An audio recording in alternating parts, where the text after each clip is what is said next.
Glórias a Deus, queridos, a paz do Senhor Jesus. Trago uma palavra nessa noite maravilhosa, no mês de junho, a respeito de esperança. Por quê? Porque eu moro no interior e não pega canal de televisão convencional, a não ser que seja pela internet, né?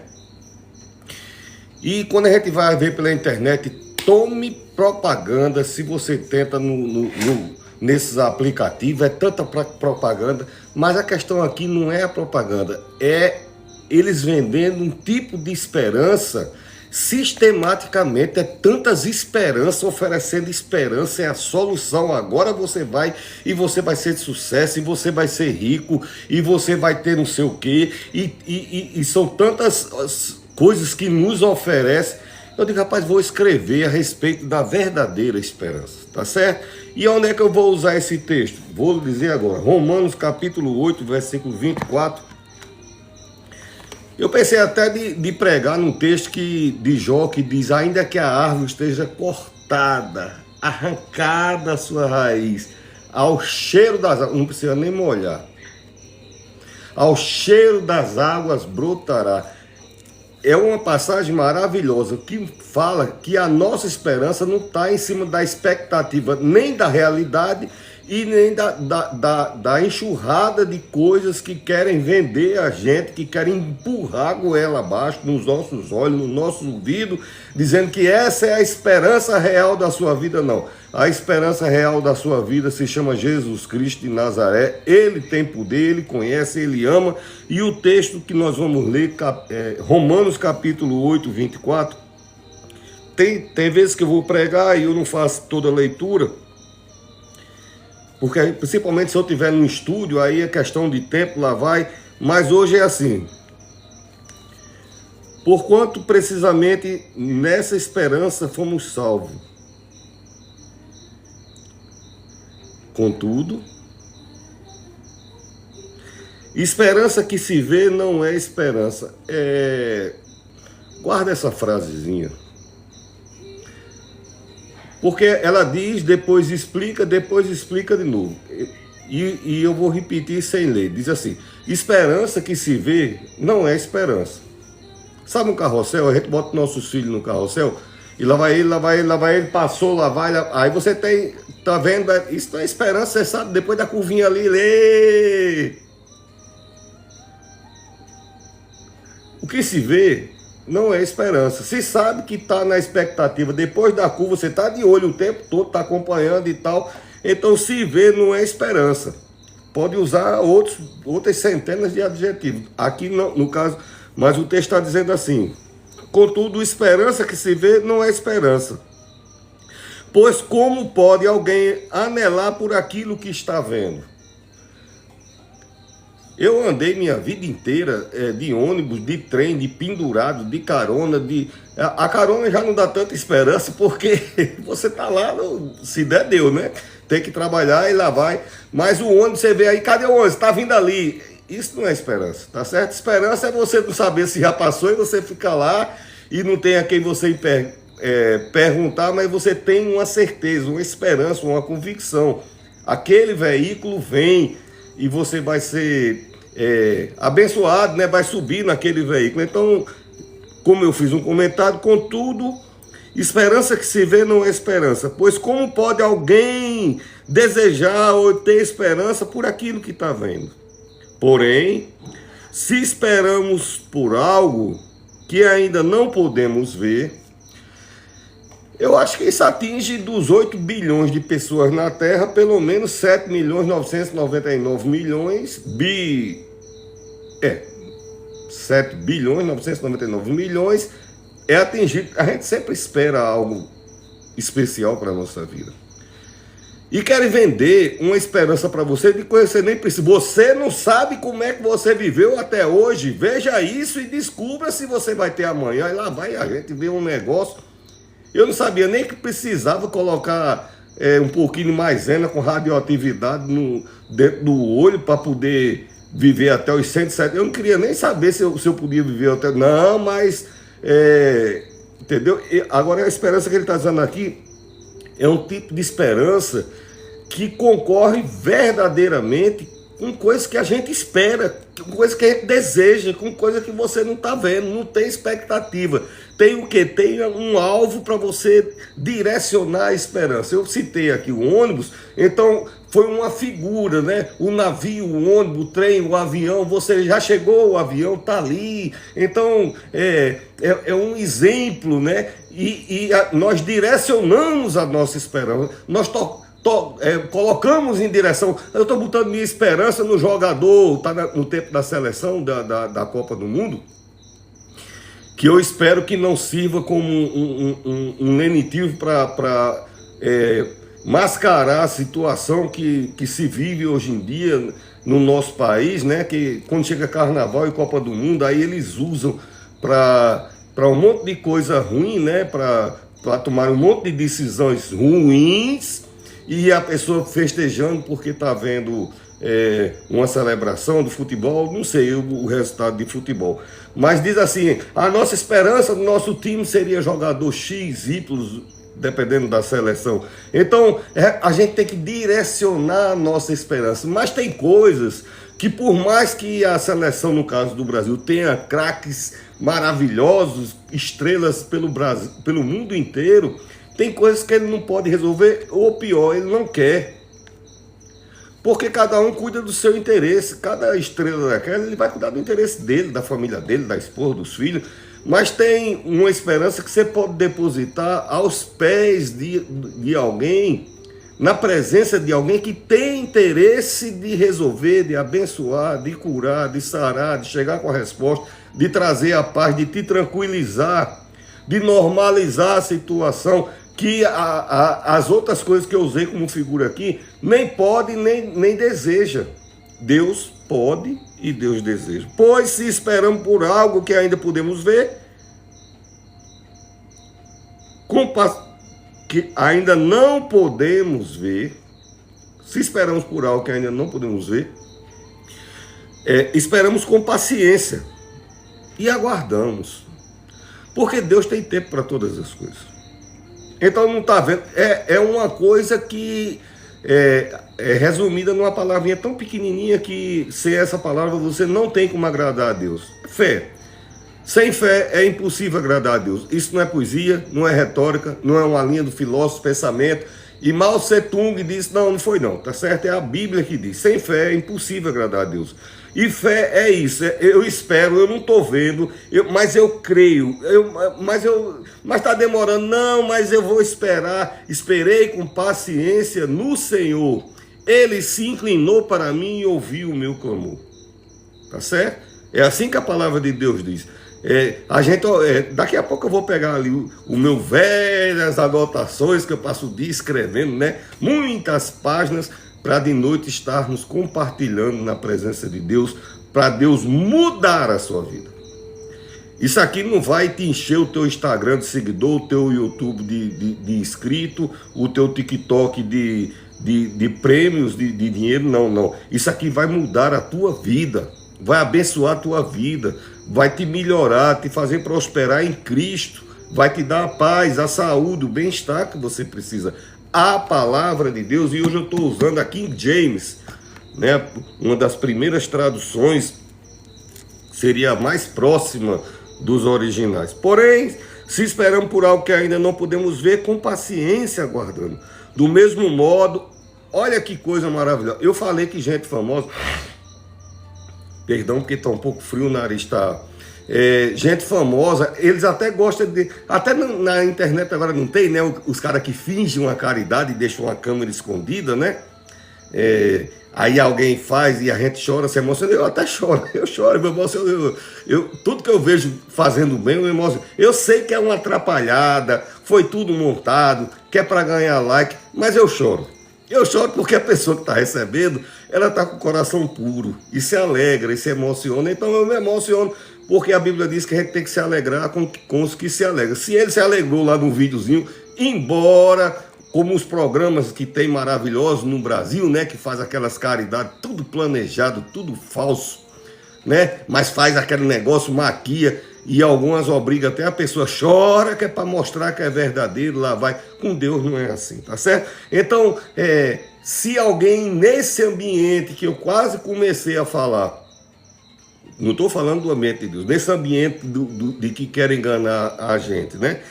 Faz por interesse e não deseja verdadeiramente seu bem com poder para resolver, eu vou citar a instância mais alta que se possa ter referência.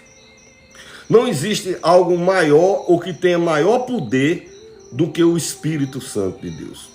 É tanto que não se pode brincar, não se pode blasfemar, tá certo?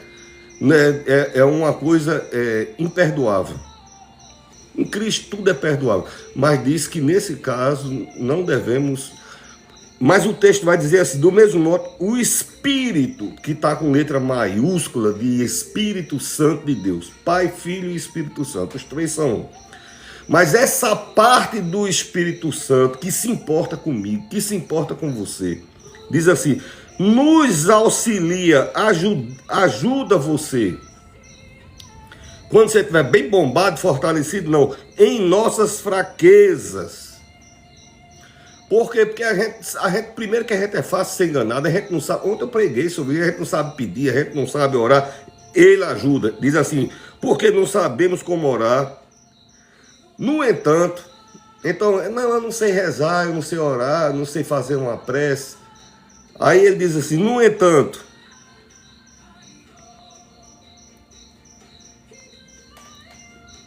porque não sabemos orar. No entanto, o próprio Espírito intercede por nós.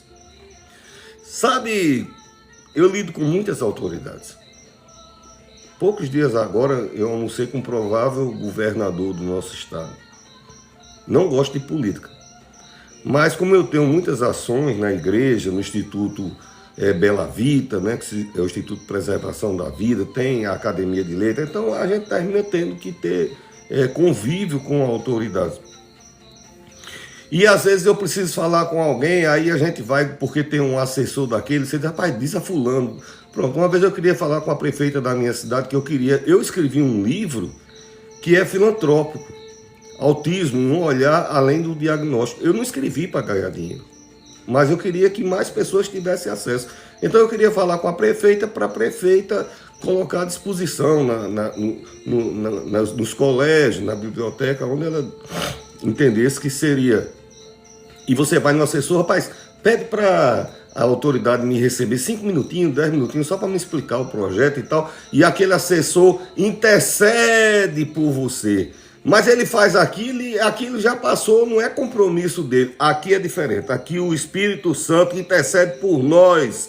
Como é que ele intercede? Se tiver tempo, você deu uma palavra. Não, é com gemidos inexprimíveis.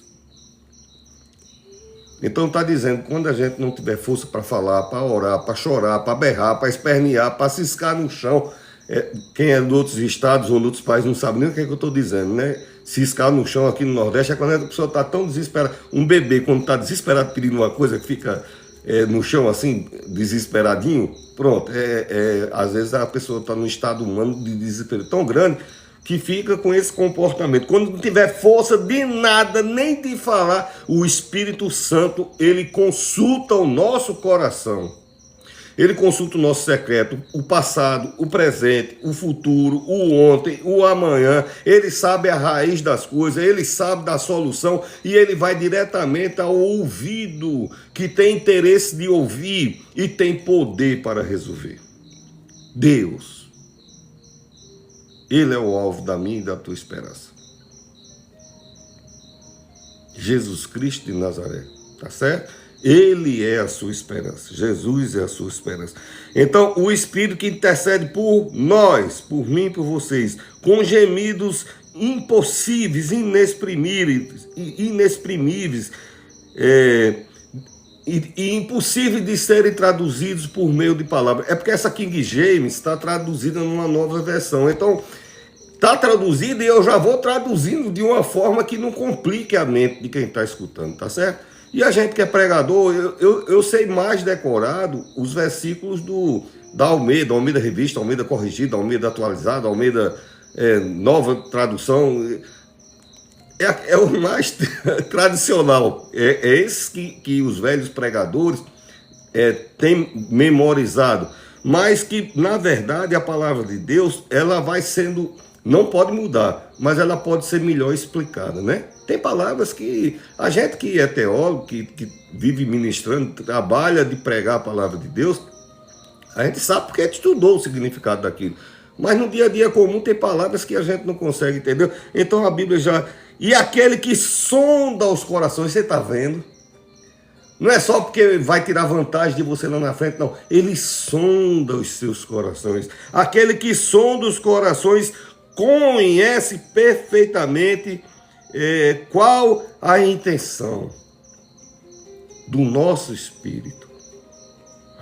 Enquanto o Espírito suplica por nós em conformidade com a boa vontade de Deus. O último versículo, é o 8, diz assim: porque estamos certos de que Deus age em todas as coisas com o fim de beneficiar todos os que amam, dos que foram chamados conforme o seu plano. Na tradução que todo mundo conhece, seja você católico, seja você espírita kardecista, seja você cristão evangélico como eu, a frase clássica é assim: porque sabemos que todas as coisas cooperam para o bem daqueles que amam a Deus. Que também é muito fácil de se explicar, né? É uma frase... Então, aqui a esperança, o texto é lindo porque a pessoa prega depois se achar que deve continuar. Mas ele mesmo já está explicando, o texto é muito... Diz, olha, a esperança é onde a gente não se vê. E eu não vou desfiar aqui quantos mil casos a gente está precisando de uma esperança, porque não estamos vendo, mas está precisando. Estamos querendo, não, estamos querendo e precisando. E eu comecei falando do que é que eu uso os aplicativos. Eu uso aplicativos para chorar, para rir, para emocionar nas frases que eu faço, para divulgar meus livros e para pregar. Tá certo? Mas tem muita gente que usa os aplicativos para, de alguma forma, oferir lucro, né? De alguma forma, e daí não tem teto. Daí passa para outras instâncias. Então a gente é submetido a esperanças que a gente vê. Olha, no Brasil agora não tinham como destruir mais a população. O que fizeram? Liberaram os jogos, né? E eu sei porque eu viajo muito e às vezes eu vou com um motorista da minha família, uma fulana de tal, a filha dela gastou 30 mil. Meu Deus, como? Esse é o dinheiro de uma casa que tinham vendido. Quando a família foi ver, já tinham gasto. Então, uma coisinha que vai ilustrando uma esperança que a pessoa está vendo, mas eu sem medo de errar, aquilo é ilusão. É uma esperança que você vê, mas é ilusão. E a televisão, as 3 maiores televisões aqui do Brasil, 24 horas por dia oferecendo jogatina para você ver e criar esperança e tirar o alvo de quem pode responder sem querer nada de você e sem tirar nada de você, tá certo? Então, aí eu fiz umas anotaçõezinhas de coisas que a gente vê que eles querem empurrar para a gente como esperança, né?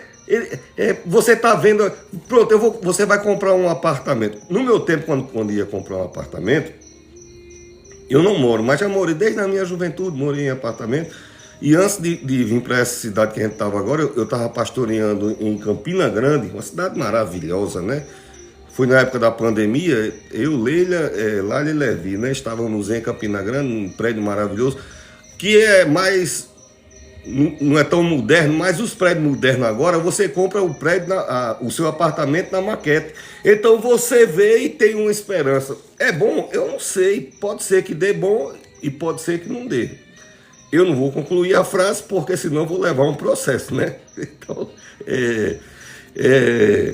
os políticos, né? Quantas vezes a gente... Aqui nesse lugar será construído um aeroporto de aeronaves espaciais das galáxias transcendentes horizontais E nessa obra gastaremos 45 quatrilhões de dinheiro. Aí tá lá a placa, cadê a obra? Não tem. Tem uma placa, tem uma esperança.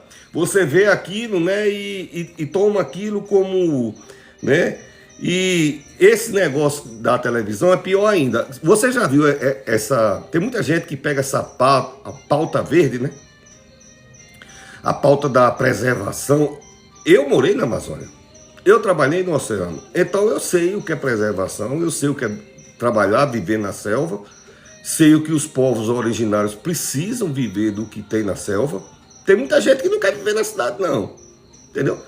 E eu me dava muito bem quando chamam caboclo. Quando não é índio, é caboclo. E quando eu tava com fome, eles levavam um broto para mim lá no Igarapé. Entendeu? Eu tava trabalhando lá, eles levavam um broto. Então eu sei de conviver. Tá certo? Com essas pessoas. Mas tem pessoas que adotam essa agenda verde e você cai na infantilidade. Ó, é isso mesmo, vamos defender. Tem que defender, mas tem que ver a intenção de quem está com aquele discurso. As maiores ofensoras da natureza, elas têm uma política que a televisão e a do Brasil é especialista nisso. Inclusive uma que está amarrada, repreendida em nome de Jesus, eu não recomendo que você assista.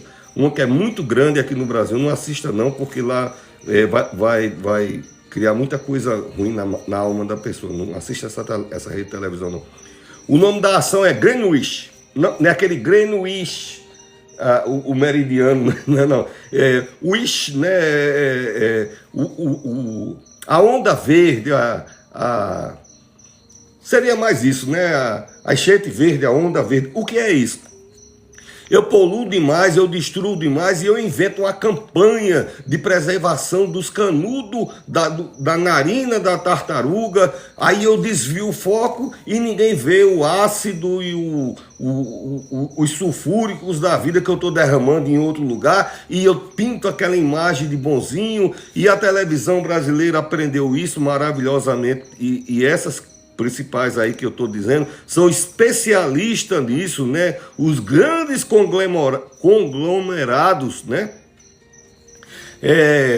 Passa essa ideia, né, de imagem, quer dizer, desvirtua, te cria uma esperança que está longe da realidade. Eu sinalizei aqui pouquinhas coisas só a respeito numa empresa, né? Eu fui quando eu vim do Amazonas. Meu Jesus, eu acho que foi isso. E eu fui trabalhar numa grande construtora. E a pessoa lá, ele tinha muito respeito, assim, não sei se é porque quem me indicou, né, a pessoa da minha família que me indicou, mas eu cheguei lá e foi me dado muito respeito, muita confiança. Eu andava, na época, era outros tempos, né, eu era menino, um rapazão. Então eu andava com a mala de dinheiro e ia pagar uma construtora, eu ia lá pagar os trabalhadores, aquela mala de dinheiro, estava construindo um conjunto, eu ia lá com aquele dinheiro e pagava aquele... Não tinha Pix naquele tempo, né? Cheque era negócio de rico, então eu chegava lá com dinheiro, eu ia no canavial, ia pagar aqueles trabalhadores e tal. E os grandes conglomerados hoje, você já viu alguém assim, não, nós somos uma família, né? Eles te passam uma imagem de esperança, mas quando você vai trabalhar lá, você vai ver como as coisas, parece que a família... Tem as preferências lá, é uma família com preferência, né? Então, ter sido aberto porque tá tirando a vida de... Você viu aí quantos artistas estão falando e os políticos falando. Como é que conseguiram aprovar isso, eu não sei, né? Não sei dizer, mas eu sei que é uma esperança errada. Mas eu tô falando dessas esperanças erradas para lhe mostrar que existe uma esperança correta. Você vê, tudo que precisa ser visto, eles criam um visual perfeito. Você não vê uma pessoa vendendo uma coisa que você não precisa, passa uma pessoa... teve até um presidente aqui do Brasil que botaram uma pessoa negra. Meu pai é negro, né? Então eu posso falar com negro. Eu ia dizer, que eu mostro meu cabelo, mas lembrei que eu quase não tenho mais cabelo. É tudo branco e pouquinho, né? Então, quando eu tinha cabelo de negro, porque eu sou filho de negro com um louro. Com a loura, né? Um negro com uma loura.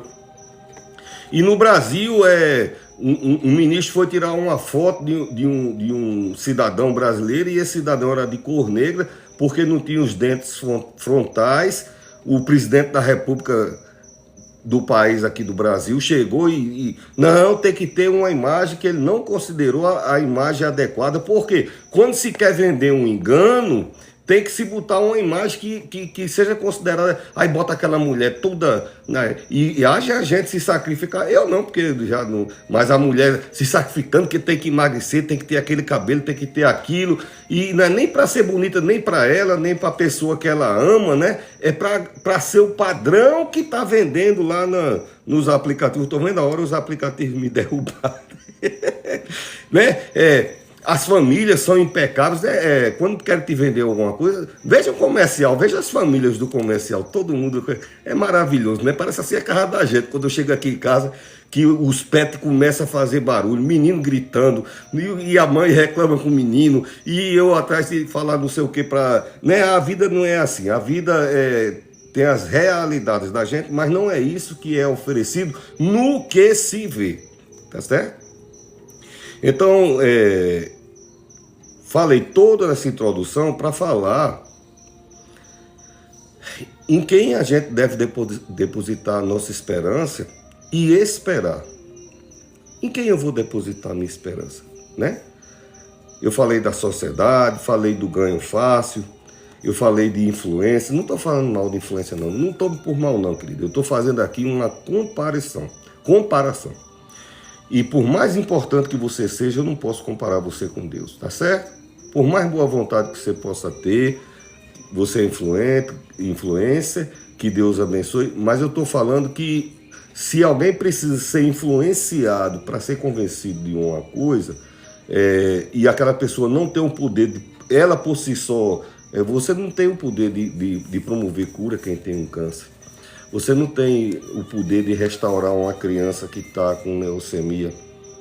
Você não tem o poder de dar um livramento a um filho que desapareceu e você está desesperado e ligando para todo canto. Mas esse aqui que eu estou falando, para você ter esperança, tem poder para fazer isso, tá certo? E você vai respirar aliviado, porque Jesus Cristo tem resposta para a sua vida.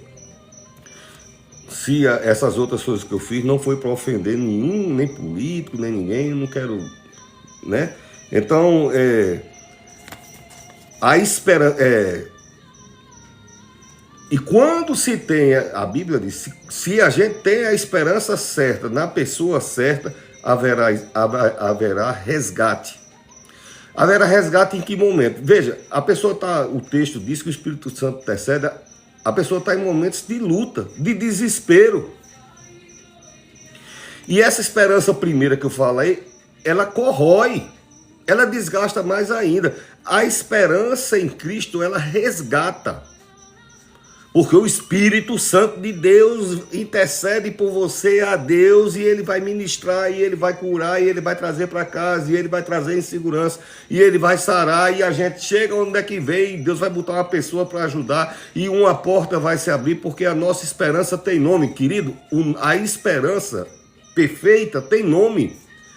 As criancinhas da igreja sabem até, são 5 letrinhas só, diz a musiquinha infantil, tá certo? J-E-S-U-S, Jesus, o Filho do Deus Altíssimo, né?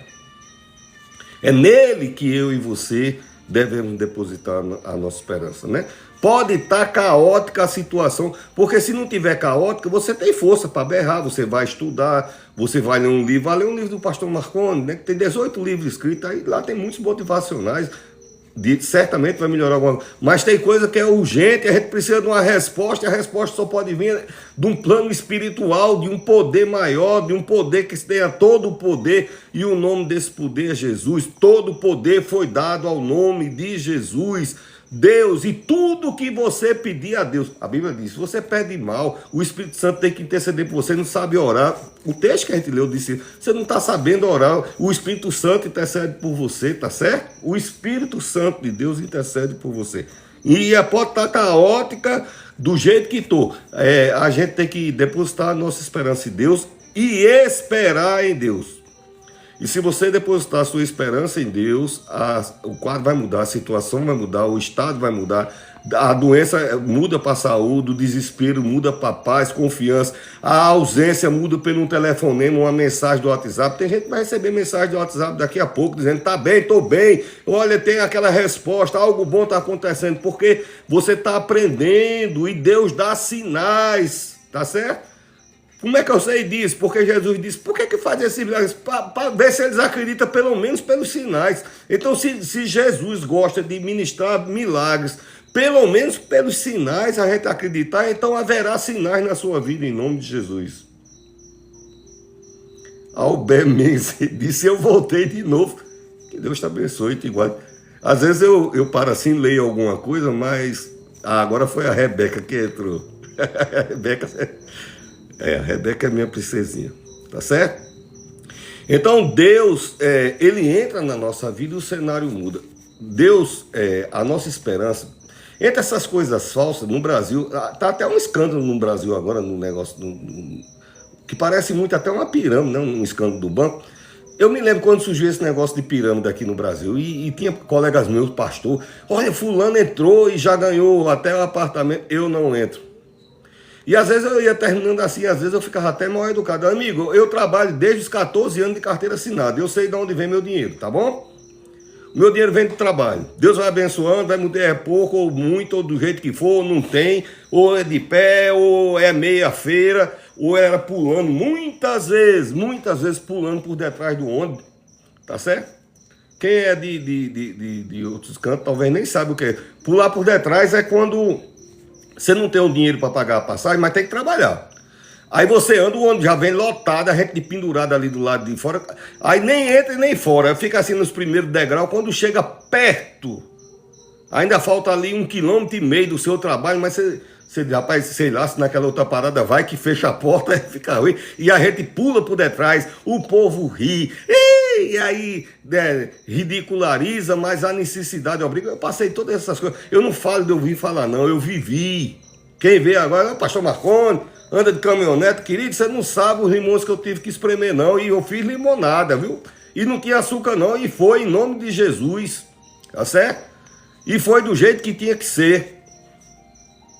Sem tomar café da manhã, ia almoçando ou não almoçando, ou ele tinha que botar para resolver e a gente resolveu. Então quem vê uma pessoa lá na frente, não sabe as pedras que teve que quebrar, você que tem pai e mãe, viu? Valorize, viu? Valorize, procure saber a história. Eu estava nos Estados Unidos agora, aí minha filha, pai, vem cá, ela gosta muito de perguntar sobre mim. Entendeu? Ela é muito. Ela fica. Mas dessa vez ela perguntou: me fala de vovó, como foi assim? E lá vai eu ter que. Não, mas eu quero saber. E aí eu fui contar. Não, sua avó era uma guerreira, ela trabalhava numa indústria, só tinha ela de mulher. Uma fábrica de sapato. O povo tinha acabado de chegar da guerra, tá certo? E guerreira. Aí lá vai, aí depois sua avó foi pro hospital e disse, então é por isso que eu sou enfermeira. Aí ela achou uma ligação com a história dela. Eu, minha filha, pode até ser, eu nem lembrava desse detalhe, mas eu me lembro minha mãe treinando aplicar injeção numa laranja, numa maçã, numa mexerica, o que tivesse minha mãe treinava para... Era outros treinamentos, tá certo? E isso na década de 60, tá bom? Então... Quando Deus entra na tua vida, o cenário muda, tá certo? E Deus é estável, é estabilidade. Eu falei da pirâmide, tem gente que deposita a esperança numa coisa que... Por que a pirâmide que eu citei? Porque desaba. Precisa de outro tolo para manter alguns tolos e chega uma hora que desaba tudo e todo mundo perde. Em Deus é diferente. Por isso que eu estou direcionando o seu olhar, o seu pensamento, a sua maneira de agir, de desejar. Eu vou querer uma resposta de Deus, eu vou descansar com paciência. Então eu vou descansar o meu coração. Mas está desespero? Sim, eu não vou dizer que não está desespero. Está doendo, eu sei, está doendo. Mas eu não vou dizer, perder esse bem precioso que está sendo ensinado hoje. Eu vou direcionar a minha esperança em Deus. Principalmente se você já direcionou em muitos lugares e a gente sabe de onde é que vem as respostas que vêm desses lugares. Eu citei algumas, mas podia ser um monte de coisa, né? Então, Deus não é manipulado, Ele não manipula e não é manipulado. Ah, pastor, mas aí seria bom se a gente visse. Aí não seria fé. Aí você não agrada. Sem fé é impossível agradar a Deus. Ora, se ele tem poder para te curar, não foi uma vez, nem duas, nem três que na minha vida a gente chegou, tá aqui, pastor, mas olha, na minha família mesmo tem gente de autoridade, tem um primo meu que é altíssimo executivo de uma grande instituição bancária estatal, recebeu um diagnóstico, o pai dele é uma alta autoridade do Exército, o irmão dele é uma alta autoridade da Polícia Federal. Então, dinheiro para exame, cada remédio, ampula que ele tomava era 100 mil reais.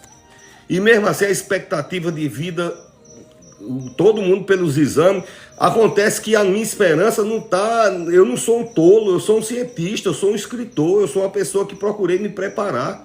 E também como teólogo, como pastor...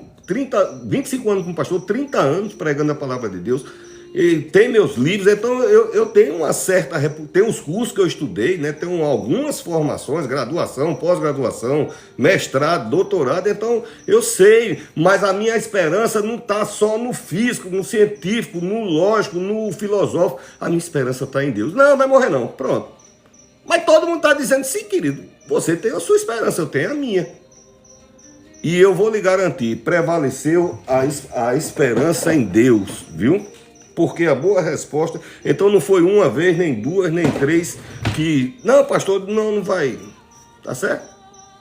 Toda a vida é assim? Não, meu filho, não, porque nem tudo é assim. Acontece, já teve caso, eu vou ficar calado.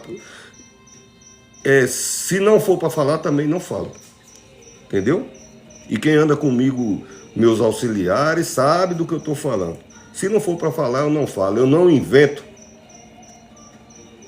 Porque Deus é Deus de verdade, tá certo? Um Deus que conforta, um Deus que ama.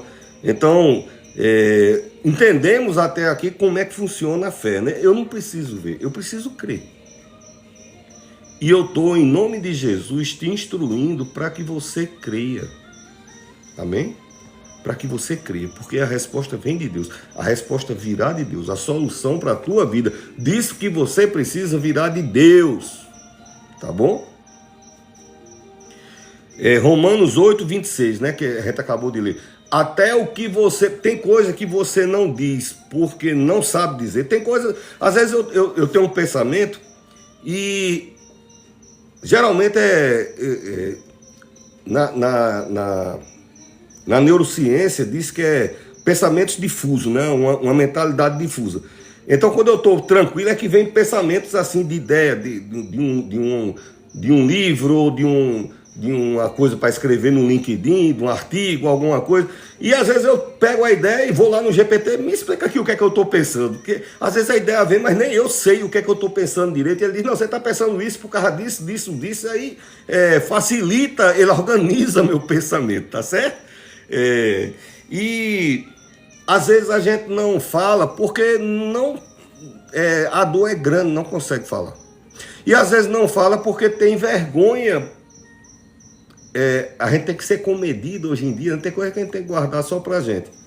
Então, quando tem essas situações, mas aí onde é que eu vou depositar? E o texto que nós lemos, né, 8, 26, até o que não conseguimos dizer, até o que você não consegue entender, o Espírito Santo vai, ele olha, ele traduz, entendi, o Espírito Santo primeiro ele traduz para ele, agora eu compreendo, não, eu estou compreendendo tudo direitinho, olha o coração, olha a mente, olha a vida, olha tudo, depois ele vai e traduz numa palavra, num idioma que não dá para traduzir no nosso idioma, em nenhum idioma da terra. E se necessário for, ele fala a Deus, ao ouvido do amor, né? Deus é amor. Então o Espírito Santo vai no ouvido do amor, da compaixão, daquele que te ama e fala com gemidos inexprimíveis. Não é todo mundo na sua casa que chora por você não, lindinho. Viu, lindinha? Nem mozão. Não é todo mundo que chora por você não. Tá certo? Mas o Espírito Santo chora com gemidos inexprimíveis. Às vezes eu acho que é criança, as crianças escrevem coisa, beijo, não sei o quê, tá certo? O Espírito Santo de Deus, ele intercede por você com gemidos inexprimíveis. Então, se a dor estiver grande, a gente não consegue falar, eu agradeço tanto a Deus quando às vezes uma pessoa vem falar comigo e aquela dor tá grande. Eu me sinto, porque eu sou muito pequeno, não querendo me diminuir para parecer grande. Isso é horrível. É que eu sei que eu sou uma pessoa tão finita, tão pequena. Eu sei das minhas muitas limitações. E quando vem alguém e abre o coração para mim, eu digo, olha, obrigado pela sua confiança. E depois eu agradeço a Deus. Porque tem coisa que não se diz a ninguém. Teve pessoas que disseram coisa a mim que não disse a mais ninguém. E nunca ninguém vai saber. Nunca. Entendeu? Nem minha mulher. Nas igrejas a gente pastoreou, eu acho que já umas 15 igrejas. E as mulheres, a mulher conversa com mulher, e às vezes a mulher vai falar com minha esposa, e o pastor mulher ele não diz não. Ele não diz, tá certo? O que se diz ali, fica ali mesmo. Então, coisas que você não consegue falar, dizer, no seu sofrimento, se está fraco, se está na solidão, eu estou desamparado. Eu falei, né? Ou por temor, ou por fraqueza, ou por vergonha, você não consegue falar, o Espírito Santo levou e levará até a presença de Deus. Coloca essa certeza do seu coração, tá certo? Olha a situação. Você está se sentindo solitário, quem é que vai ouvir? O Espírito Santo de Deus. Está se sentindo fraco, você não tem como chamar nem socorro aqui na porta, né? Quem é que vai ouvir? O Espírito Santo de Deus, tá certo? Está desanimado, está com dor, a dor é tão grande, eu não posso falar. Eu já tive dor, aí eu choro calado, eu sou muito quietão no meu canto. Eu tenho a unção do jacaré, que fica quieto, chorando ali, só. Tem vezes que não dá, mas o Espírito Santo tá certo, eu entendi, e leva até Deus, e a resposta vem, tá certo? Se gemer, o Espírito Santo leva até Deus. Se não conseguir nem gemer, o Espírito Santo geme por você, na presença de Deus, tá certo? Ele intercede por nós, esse nós é vós, intercede por mim, intercede por você, o Espírito Santo de Deus, tá certo? E tem muita gente que olha algumas coisas da gente como observador, alguns por curiosidade, outros por inveja, outros por desejo. Tem gente que olha como observador, olha só para querer saber. Eu dei uma olhadinha no histórico, a minha mulher disse, você viu não sei o quê? Não, ele disse, mas tá no histórico de fulano, minha família. Não olha, não sei nem olhar, eu não sei olhar a história. O que é história? História que fica lá. Aí minha filha, eu digo, filha, por que é que uma sobrinha da minha esposa, né? Como é que quando eu começo a pregar, ela entra e diz, pai, porque quando você está pregando, fica lá o sinalzinho dizendo que está ao vivo, né? E a pessoa entra. Quer dizer, eu não observo nem essas coisas, né? E Deus, que eu quero falar aqui, ele não é apenas um observador, não é para entreter. Ah, é mesmo, é fulaninha, menina, e deixou, foi. Menino, tá sozinha, tá sozinho, tá vendo? Faltou, tu viu, foi, tá precisando, tu viu ela pedindo, tu viu, ele tá pedindo, tá precisando. Deus não é espectador, ele escuta com ouvidos e coração de graça e misericórdia, ele ouvindo o Espírito Santo, que é parte dele, tá chorando. Você imagina como é que não fica o coração de Deus? Eu acho que ele fica só esperando o Espírito Santo terminar de dizer e ele manda a resposta, né? Porque Deus, ele manda a resposta. Ele não é espectador para, eu vou assistir só para, depois eu arrasta para cima, vou ver o... Não, ele olha bem e manda a solução. Tá bom? Deus manda a solução. Ele não é só observador, né? E outra, é uma coisa que eu falei, o Espírito Santo, ele é eterno, né? Deus é eterno, e Jesus até o verbo, porque antes do princípio de tudo, ele já era Deus. O verbo era Deus. Então, até Jesus, a gente pensa que nasceu faz 2000 anos. Não, ali foi o homem, Jesus, que continuou sendo Deus, mas em forma de homem. Mas ele, todas as coisas foi feitas através do o falar de Deus. Como era o nome do falar de Deus, né? Era Jesus Cristo, tá certo? O verbo de Deus. Como é o nome do verbo de Deus encarnado? Jesus. Tá bom? O que foi que disse isso? O anjo. Não vai chamar ele de verbo de Deus, não. Você vai chamar o nome dele de Jesus, o Cristo, o ungido, o Filho do Deus Altíssimo. Esse é o nome que a terra vai ter que aprender. Por quê? Porque a sua esperança está nele. Não está em pirâmide, não está em jacarezinho, triguinho, não sei o quê, está em Jesus. Porque Ele tem solução. Tá certo? E Ele vê o presente, o passado, o Espírito Santo. Então, quando Ele sonda o nosso coração, Ele vê a raiz da situação lá atrás. E, por consequência, Ele resolve no presente para a gente não ser mais atingido por isso no futuro. É o famoso Deus vai mudar o teu amanhã. Amém? Deus vai mudar o teu amanhã. Por quê? Porque Ele conhece o passado, tem poder para o presente e resolve o futuro. Às vezes eu acho que os adolescentes fazem. Fala mais. Se estivesse na igreja, vocês precisam ver eu na igreja. Eu vermelho do jeito que eu estou aqui, eu desço, eu subo, os presbíteros atrás de mim, pega ele, bota de novo lá no altar, e lá vai, e daqui a pouco aí, eu pastorei uma igreja, antes do altar era baixinho, a gente fez um mega templo, para muitas centenas de pessoas.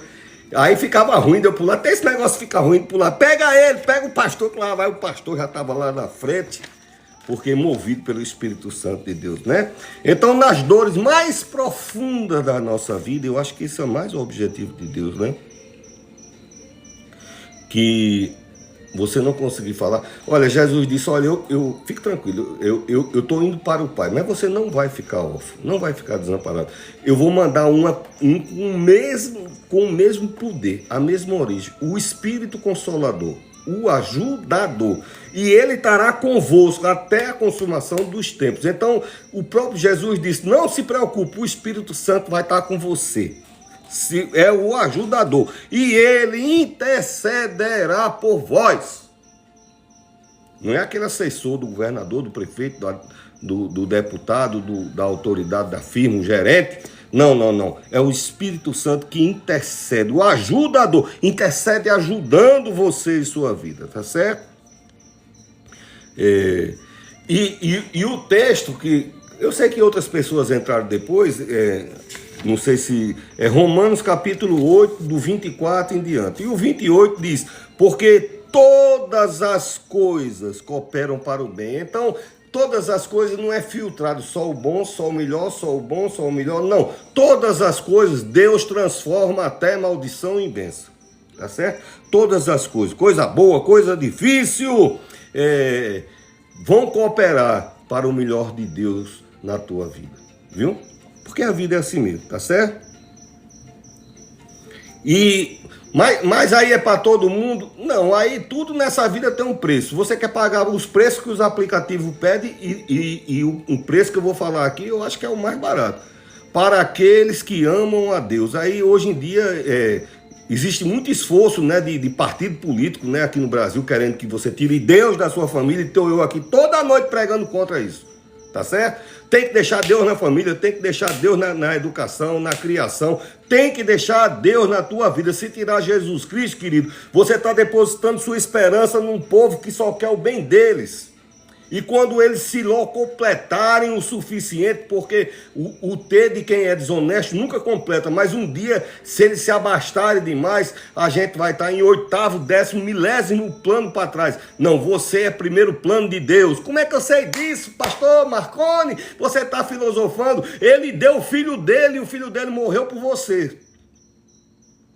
Se isso não for uma prova, eu não saberia... Tá certo? Às vezes é um esgotamento profundo. Às vezes a nossa alma não tem mais palavras. Eu escrevo muitos livros motivacionais, dependendo do assunto, ou para a faixa etária que eu esteja escrevendo.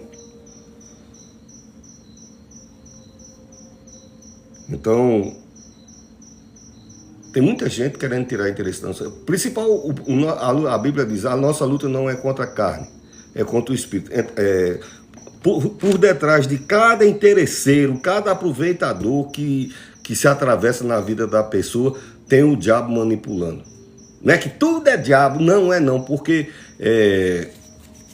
o diabo é mau. E você é filho de Deus, e ele não pode atingir Deus, então ele vai tentar ferir os filhos de Deus. Tá certo? Então,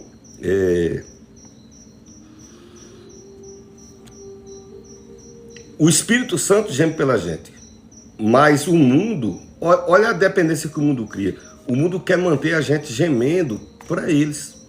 O diabo quer você gemendo para se demonstrar vulnerável, para não ter mais esperança. Está gemendo, não tem mais esperança, não tem mais expectativa, né? E oferece hoje em dia soluções rápidas, né? E o texto que a gente está pregando diz: esperei com paciência no Senhor, tá certo? E ficam confundindo, né? Você não vê as promessas dos políticos, né? Eu não tenho nada contra político. Estou citando porque está toda hora saindo na televisão, nos aplicativos, né?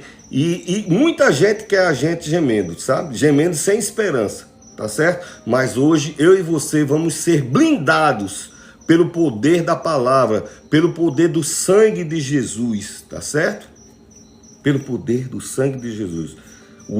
O Espírito, olha, se o Espírito Santo de Deus chega lá e disser o quê? E você, sabe, eu choro assim, aí entra no Mi maior, Mi menor, né? Bem baixinho, que é para ninguém ver, chora e a lágrima escorre. E o Espírito Santo, então a partir daquele momento, ele não está só intercedendo por você, tá certo? Ele tá assumindo a sua causa. A causa não é mais sua. Ele está dizendo: pode deixar, agora eu vou gemer por você lá. Se fosse para dar o recado, ele chegava, mandava um anjo e dizia: tá aqui, foi isso. Que as nossas orações são assim, você sabia? A gente ora, há uma coisa espiritual maravilhosa, transforma aquilo ali em cheiro de essência e sobe as narinas de Deus, e o anjo leva numa taça as nossas orações. É lá em cima, lá embaixo, lá em cima, lá embaixo, lá vem, lá vai, lá vem, lá vai. É o tempo todo assim, as orações subindo, a bênção descendo, a janela do céu se abrindo, e é assim que funciona no reino de Deus. Aqui o Espírito Santo diz: deixa comigo que a causa é minha. Olha que coisa maravilhosa, eu estou revelando a você o que está escrito na Bíblia. O Espírito Santo de Deus, quando ele diz aqui, ele intercede, ele está assumindo a sua causa. Ele disse: a causa é minha, eu vou lá interceder a quem pode resolver. Certo? E aí eu anotei aqui algumas coisas de exemplo, porque é bom a gente ter o referencial da Bíblia. Um povo, quando em Êxodo capítulo 2, versículo 23 em diante, diz que o povo era escravo. Um povo que é filho da promessa. Filho, o que é que o diabo faz? Não, eu quero que esse filho fique gemendo, sofrendo, e gemia, viu? Faraó diz: não, tira a comida, aumenta aí a chicotada e expenda aí o expediente. Tá quantas horas de expediente? Aí o cara diz: rapaz, pega de 6 da manhã, tem a primeira chicotada, lá para as 9 tem outra chicotada, 3 da tarde tem almoço, aqui almoço tem chicotada, e 4 da tarde, 6 da tarde, aí tem outra chicotada, dá um mingau e bota para casa para se recuperar, né? Amanhã tem que começar cedo, né? Gemido, o povo gemia, o texto diz que o povo gemia, tá certo? Aqui não diz que o povo estava orando e houve um culto, um clamor. Não, esse povo estava sofrendo de uma maneira que a alma não conseguia. E outra coisa, podia clamar a Deus: ó Deus, me salva. Não podia, porque o cabo do chicote dizia: que conversa é essa que você está... Você não está sabendo que Faraó é Deus, não? Todo estudante sabe disso. Todo faraó queria ser um Deus. Você está invocando outro. Que Deus é esse? Você tá... Não, tava. Pei. Ainda vai chamar Deus? Não, vou mais não. Pronto. Então, não podia, medo, tinha vergonha, tinha receio, tinha perdido a expectativa, mas a alma por dentro, a parte de Deus diz: há um Deus que cuida, há um Deus que se importa, que tua alma está anelando, e diz que o clamor, o gemido subiu à presença de Deus. Quem levou? Eu acho que a gente já estudou essa noite, né? Êxodo capítulo 2, do 23. Então, Deus ouviu o suspiro. Então, tá pior do que o gemido. Você sabe o que é o suspiro? Às vezes, essas coisas de dor, assim, dor da alma, que às vezes eu faço. E vai. E Deus ouviu o suspiro. E disse: vou libertar. E olha, foi tanto sinal, foi tanto que não é o motivo do sermão hoje, mas tem os meus sermões, tem outros sermões de milhares de pregadores, né? Então, às vezes é a vergonha que quer calar a gente. Vou usar um texto de vergonha. Havia uma mulher que chamava Ana. Diz que Ana tinha vergonha do marido. A outra Penina, a outra mulher do marido dela também, que tinha um monte de filho, ela tinha vergonha dos vizinhos, tinha vergonha daquilo, vergonha. Quando ela chegou no templo, ela só fazia assim. O sacerdote olhou assim, o nome do sacerdote era Eli, e disse: minha filha tá bêbada, tá? Minha filha tá... Você tá bebendo o quê? Me diga. Você não tem vergonha de vir aqui na casa de Deus uma hora dessa de manhã e tá bêbada? Ela disse: não, tô sofrendo. Aí Deus, tocou no coração do sacerdote: ei, respeite. Ela tá suspirando na minha presença. Na mesma hora o sacerdote disse: Deus está dizendo que vai trazer resposta para a sua vida. E ela foi a mãe do maior sacerdote daquele tempo, né? Samuel, o homem que ungiu Davi. O primeiro presidente de Israel foi Samuel, grande profeta Samuel. Então, mesmo quando a tua vergonha não puder falar, o Espírito Santo... Ah, mas não estava entendendo. Não, mas o Espírito Santo explica, tá certo? E Deus vai dizer: tenha respeito. Que conversa é essa? Era um sacerdote, tá pensando que Deus alisou? Disse: não, dê logo a resposta que ela precisa. Que conversa é essa de bêbado aí? Você está escutando como se ela tivesse bêbado. Ela até sofrendo, não consegue nem falar. E eu entendi tudinho, tá bom? Então Ana era humilhada e Deus honrou o seu coração, né? O Espírito eterno de Deus, né? Ele intercede pelo seu presente, pelo seu passado, pelo seu futuro, né? Ele conhece a raiz das coisas, ele traz a solução, né? Debaixo do sangue do Cordeiro de Deus, tá certo? Tudo que ele está falando aqui é debaixo do sangue, né?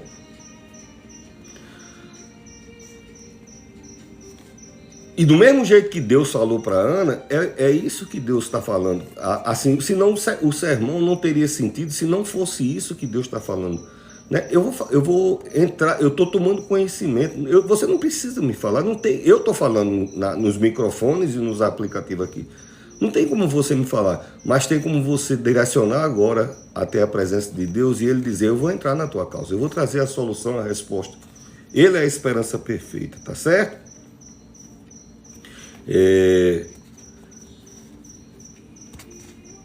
Eu tinha anotado aqui Filipenses capítulo 4, 19, mas não vou fazer a leitura.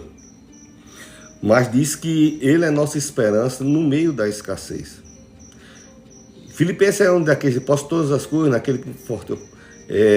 Você está em abundância, você está em privação. Então tem muitos textos de Filipenses que mostram que mesmo na escassez, Jesus Cristo é a nossa esperança, tá certo?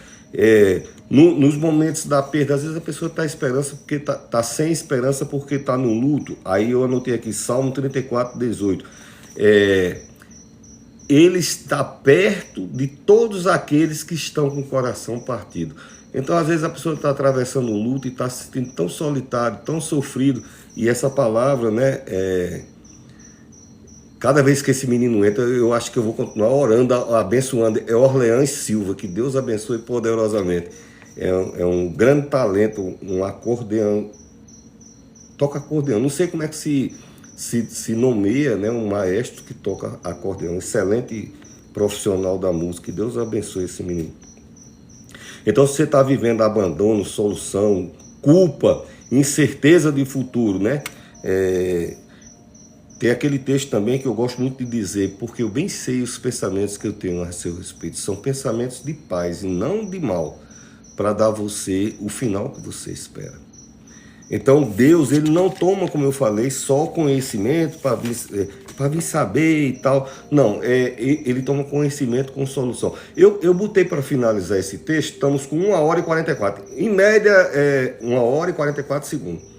Em média eu estou pregando 1h10 nessa semana. Eu estou sistematicamente, todo dia estou pregando. Então havia um homem chamado Bartimeu. E eu não vou olhar mais para os meus papéis, que é para a gente evitar de eu demorar mais tempo. E Bartimeu um dia teve um encontro. Mas antes de Bartimeu ter um encontro, eu não achei na Bíblia um exemplo maior de ter esperança sem ver. Bartimeu estava vendo? Não, porque ele era cego. Não tem alguém que não possa ver mais do que um cego. Ele vê de outras maneiras, não pelos olhos. Tá certo? Mas ele tinha uma esperança. Tá certo? Então iniciou a semana, na segunda-feira, eu fiz um estudo. Provavelmente Bartimeu teve um encontro com Jesus na quinta-feira. Por quê? Porque era época de Páscoa, foi a última Páscoa, e como era a última Páscoa, foi a Páscoa que na sexta-feira já prenderam Jesus, então foi da quarta para a quinta, né? Então na segunda-feira Bartimeu tem esperança, o povo da cidade tem esperança em quem? Em tudo no mundo, no meio que conversa é essa, mas ele viu falar, ele ouviu falar, tem um Jesus Cristo, tem alguém que é diferente, tem alguém que se importa, e lá era comércio, e era movimento. Jericó era a cidade do movimento comercial, tinha tudo que era ruim, porque veio acaba desgraçar a vida, o lugar era Jericó, que quisesse se depravar de tudo, e bandido, e ladrão, e coisas imóveis, tudo que você quisesse de lá, Jericó era especialista em todo tipo dessa coisa, mas estava ele lá, eu tenho esperança, e na terça, e o povo deixa de ser besta, e ele tá lá na estrada, vai pedir esmola, ele disse, não, eu tô aqui no lugar, eu tô depositando, tô marcando território, porque ele vai passar aqui, a minha esperança vai passar. Mas você tá vendo? Não tô vendo não, era um cego Jericó. O cego Bartimeu de Jericó era cego. Eu tenho esperança, eu vou esperar. E todo mundo, e terça e quarta, na quinta-feira lá vem aquela algazarra, barulho. Teve o silêncio sufocando ele esse tempo todo. Agora era um barulho demais sufocando ele. Queriam calar ele, o diabo queria calar ele. Pare com essa esperança. E ele, Jesus, filho de Davi, Jesus, filho de Davi. E aí o diabo diz, homem, vai alguém ali tampar a boca desse cabo, ele vai terminar sendo curado. Desse jeito, essa esperança dele vai estragar meu plano. E ele tá lá e, sabe quem? Tem muita gente querendo atrapalhar a minha bênção, a tua bênção, viu? Então, os apóstolos chegam lá e dizem, cala a boca, rapaz, você está atrapalhando o mestre. Aí o mestre está chamando Jesus de mestre e atrapalhando a obra do Senhor, dizendo que o cego está... Você está atrapalhando o mestre, deixa o mestre. Jesus, filho de Davi, aí é que ele aumentou. E Jesus chegou e disse, eu estou escutando. Por quê? Porque Deus tem ouvido. O Espírito Santo andava com Deus, andava com Jesus, aliás... O Espírito Santo é Deus e é Jesus. Mas andava com Jesus, claro. Então, no meio daquele barulho, ou quando eu digo barulho, é barulho. Jericó já era barulhento. Quando Jesus vinha, aí você imagina, né? Milhões de pessoas, cada um gritando, falando, outros felizes, outros tristes, outros chorando, outros pedindo. Então era muito barulho.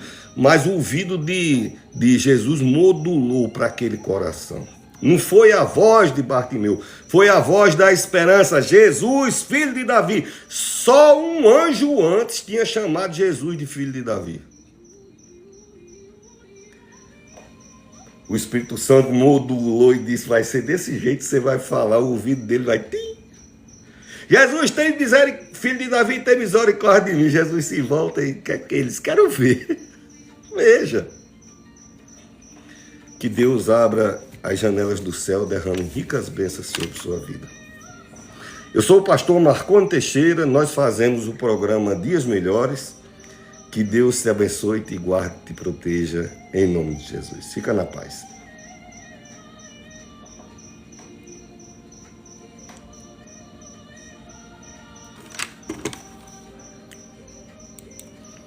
Vou fechando de um em um, né? Que a minha equipe é eu e Jesus Cristo. Sejam abençoados em nome de Jesus. Vou com paciência aqui, fechando de um em um.